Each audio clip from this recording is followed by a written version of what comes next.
çakma taşıya altına eğerin kaşıya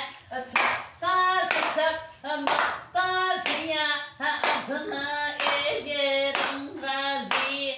düğüne evlenyen balma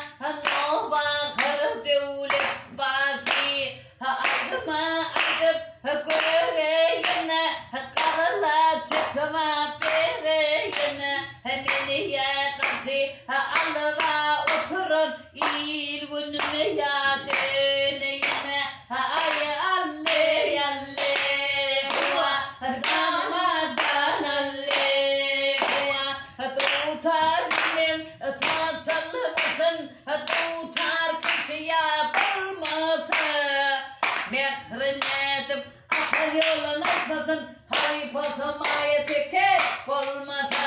ay alle alle hua Ramazan alle hua herine ya herine güllere dürecek yolida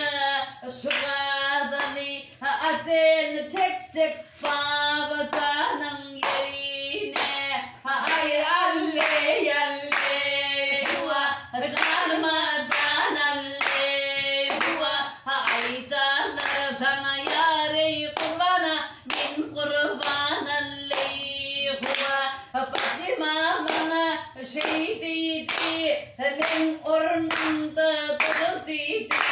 böyle palamın yaş koyuya söyleme kadıları ordiydi ay alle alle hua Ramazan alle hua diye aranıp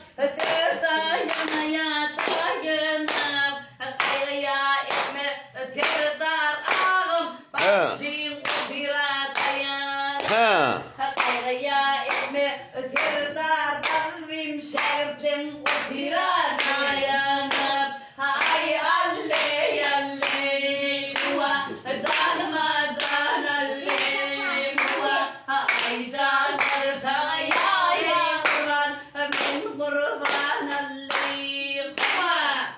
Ay berekallah.